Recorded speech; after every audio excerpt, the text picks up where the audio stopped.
Bonjour très chers internautes, nous voici encore une fois à notre émission Congo Amour.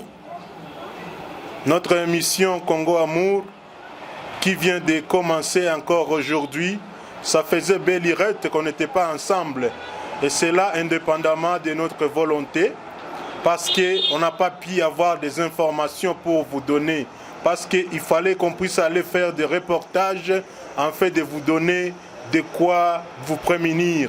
Mais nous demandons vraiment pardon, c'était pas de notre volonté, c'était pas vraiment notre vouloir, mais nous avons manqué de quoi vous donner, nous avons manqué des informations nouvelles. C'est pourquoi nous sommes allés à la recherche de nouvelles informations.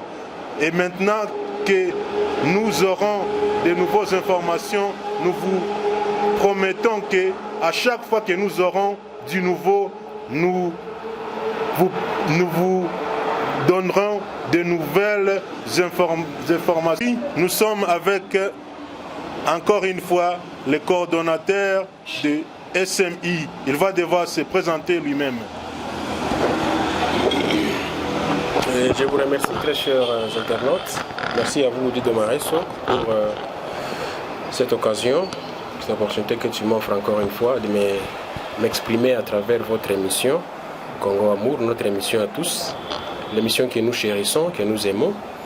Et c'est sûr que nous n'avons pas été ensemble il y a cela longtemps, comme c'était programmé par vous.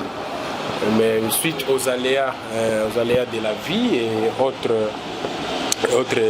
questions, indépendamment de notre volonté, comme tu l'as dit, on n'a pas pu être là. Mais il ne suffit pas aussi d'être là seulement, mais il faut être là chaque fois quand il y a quelque chose à dire, pour ne pas vous encombrer aussi, vous internautes, avec beaucoup d'informations. Donc moi c'est Destin Riziki Maresso, je suis le coordonnateur de SMI. SMI, l'association qui soutient cette émission, qui soutient Dido Maresso, et nous sommes ravis d'être là et disposés à répondre à toutes les questions qui nous seront posées par vous, monsieur Dido Maresso. Et pour vous dire, notre association se porte bien, la SMI est là, elle se porte bien. Nous continuons avec nos réunions, nos programmations, nos élaborations des projets et la continuation de ce qu'on est toujours en train de faire. Et je pense qu'on sera dans les détails quand il nous sera donné l'occasion de vous présenter tout ce que nous sommes en train de faire. Merci. Merci beaucoup, cher coordonnateur. À tout seigneur, tout honneur. Je vais aussi devoir me présenter parce que j'ai voulu que vous vous présentiez pour la première fois.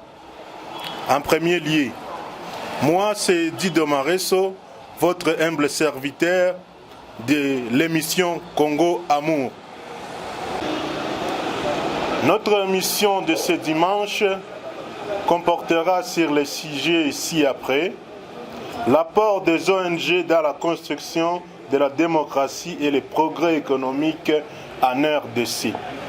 C'est ce que nous allons devoir décortiquer avec les cordeaux de l'ONG SMI.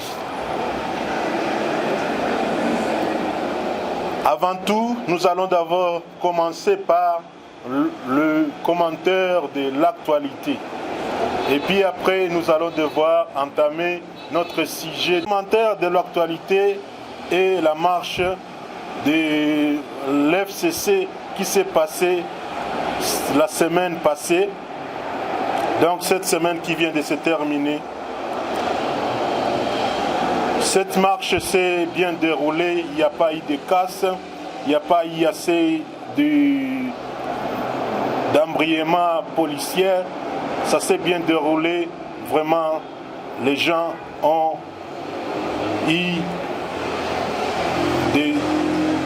pas eu de problèmes. Maintenant, messieurs, comment vous avez trouvé la marche de la FCC?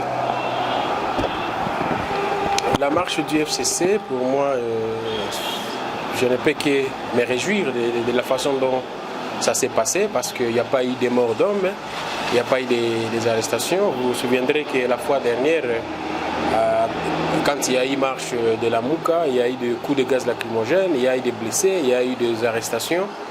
Et pour moi, si une marche se passe dans la quiétude, sans qu'il y ait des casses, les manifestants étaient paisibles, ils n'ont pas cassé, ils n'ont pas pillé. Et donc pour moi, je peux dire que je m'en réjouis. Et il y a une frange de la population congolaise, bukavienne ou sud-kivusienne, qui s'est exprimée par rapport à leurs préoccupations, par rapport aux enjeux de l'heure. Et je ne peux que m'en réjouir parce que ça démontre qu'il y a l'état des droits est en marche, la démocratie est en marche. Chacun s'exprime comme il se veut. Comme vous le savez très bien, cette marche du FCC visait à aller réclamer qu'il n'y ait pas report des élections. Ils allaient soutenir les institutions de la République, en commençant par le président de la République, jusqu'à, je sais pas, aux cours des tribunaux et tout ça. Et donc, c'est normal, il n'y a rien à ajouter, il n'y a rien à dire là-bas. Ce sont des manœuvres politiques, ce sont des activités politiques, et pour moi, c'est leur droit, ils se sont bien comportés, et la police également s'est bien comportée. Je m'en réjouis parce que nos compatriotes n'ont pas eu de grandes difficultés, n'ont pas eu de problèmes. Et vous en souviendrez qu'il y a, dans notre pays, il y a eu des problèmes par rapport à certaines institutions de la République. Et donc pour moi, je me dis, chacun s'est exprimé et le débat n'est pas clos, mais le débat est évolutif. Les dynamiques nous dira après qu'est-ce qu'il y aura. Les institutions qu'on a marché pour soutenir, comment ça évolue, est-ce qu'ils sont stabilisés, chaque institution joue son rôle comme il se doit, ou bien c'est l'avenir qui le dira. Mais quant à ce qui me concerne moi, je me réjouis parce qu'il n'y a pas eu de casse. Ok, merci cher Cordo. Et la FCC étant au pouvoir, comment justifiez-vous ou comment pouvez-vous envisager une justification, la FCC étant au pouvoir, marcher contre son propre camp? Écoutez, moi je suis pas politicien, je l'ai du moins dans cette émission, je ne me présente pas comme tel, et donc je ne peux pas parler ici au nom du FCC. J'ai cru entendre que vous aviez invité quelqu'un du FCC, je ne sais pas il va venir ou quoi, mais c'est bien lui qui est habilité vraiment à répondre à ce genre de questions.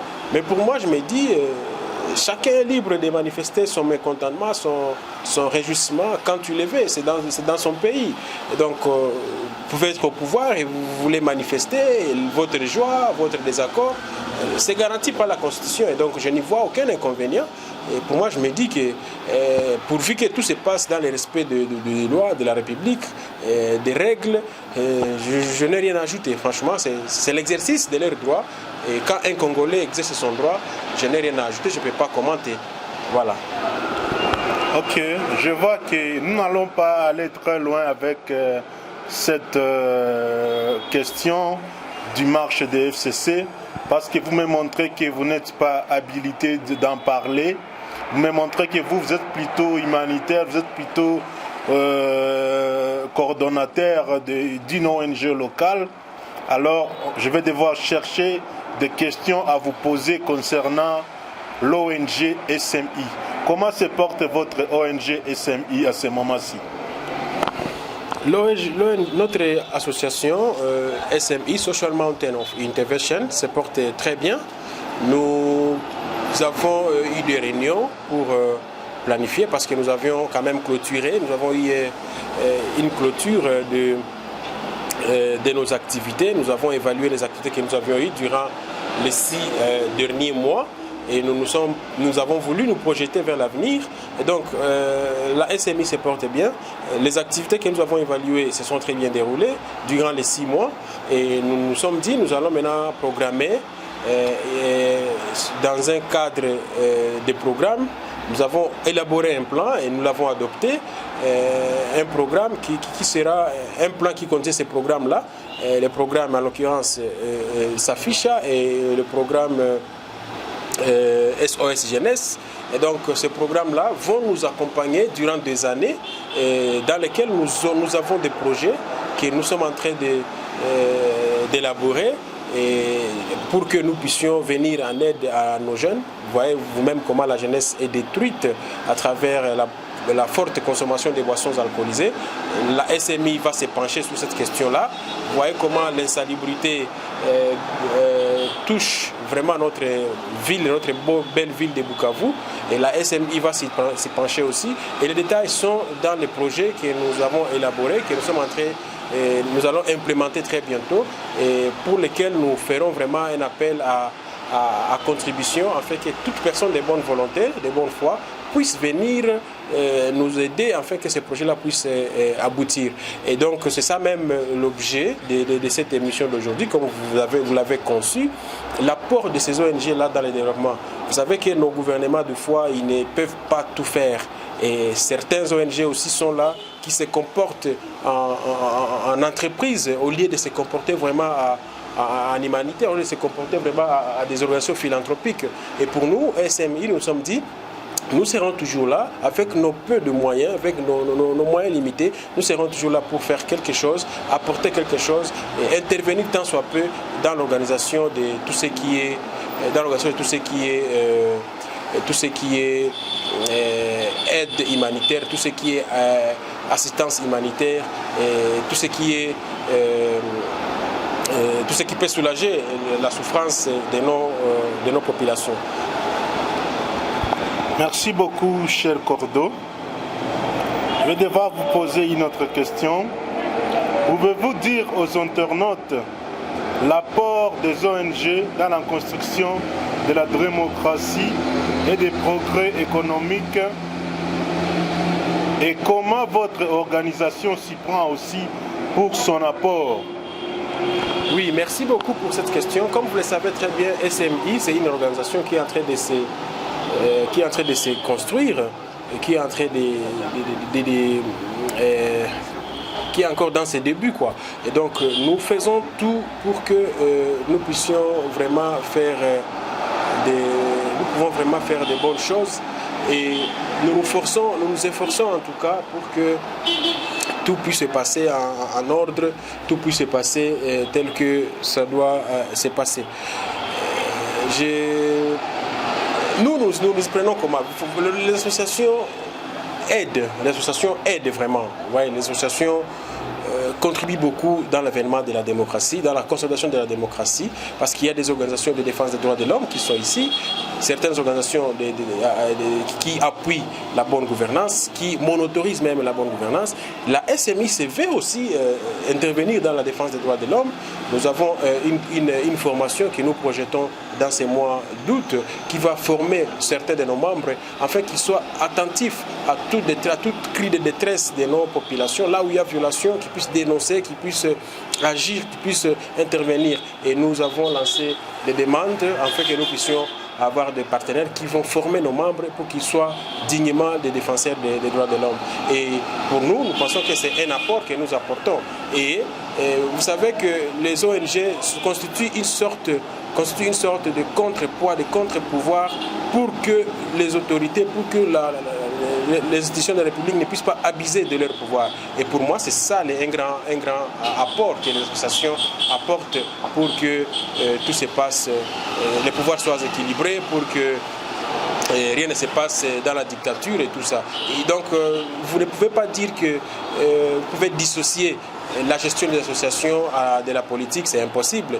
Là, les associations sont toujours là. Ils interviennent aussi dans la gestion de la cité, qui dans la défense de l'homme, qui dans le développement durable, qui dans l'agriculture. Ce sont tous cela sont des apanages du gouvernement, des institutions du gouvernement, mais les ONG y interviennent aussi. Seulement, l'activisme politique ne doit pas vraiment il ne doit pas caractériser les associations, les ONGD. Et c'est ce que nous déplorons ici, parce que vous trouvez beaucoup d'associations, beaucoup d'ONG sont imprégnés de cette connotation politique, de cette couleur politique cachée. Et les hommes politiques les utilisent à leur fin pour maintenant... Et enfin, vous trouvez que les résultats, les rendements deviennent un peu moins fiables. Et c'est donc ça. Nous disons que nous, en tant que SMI, nous sommes toujours là, nous serons toujours à côté de notre peuple pour apporter tant soit peu notre contribution dans les domaines divers où nous intervenons. Merci. Pensez-vous que le nombre accru des ONG ou associations caritatives est une solution pour une nation?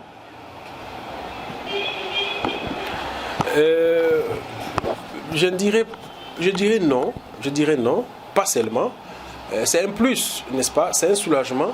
Mais ce que moi je peux dire par là, c'est que des fois, quand vous êtes un enfant en famille et que vous avez toujours une main tendue, des fois vous substituez vous muez en un irresponsable. Donc on vous donne chaque fois. Vous ne saurez pas vous prendre en charge. Des fois, il faut savoir se prendre en charge. Et c'est pourquoi moi j'appuie ces genres d'associations qui forment les main-d'œuvre locales, qui forment des gens pour qu'ils puissent connaître des métiers, pour qu'ils puissent se prendre en charge. Et j'encourage les associations qui amènent les gens à changer la mentalité de toujours attendre. Moi, par exemple, je suis fervent partisan de l'idée d'amener les associations à se prendre en charge. Oui, ils peuvent avoir des soutiens, mais ces soutiens-là doivent être gérés uniquement dans le sens du projet. Et non, vous avez un financement et puis c'est comme si c'est un business où c'est pourquoi l'argent est venu devient accessoire et que vous devez maintenant vous enrichir par le financement. Donc, les associations doivent vraiment aider. L'aide caritative, on ne peut pas exclure ça, mais on doit vraiment apprendre les gens à s'auto-financer, à s'auto-prendre en charge, les apprendre des métiers, les apprendre comment s'auto-suffire. Avec tous les potentiels que nous avons dans notre pays, nous devons y arriver quand même. Merci beaucoup, Monsieur Le Cordeau. Quels sont les problèmes auxquels votre ONG se heurte? Oui, nous avons par exemple le manque de financement. Jusque-là, nous nous autofinançons. Certains membres, ils sont là, d'autres, ils viennent, ils ne viennent pas, donc l'effectif n'est pas tellement maîtrisé.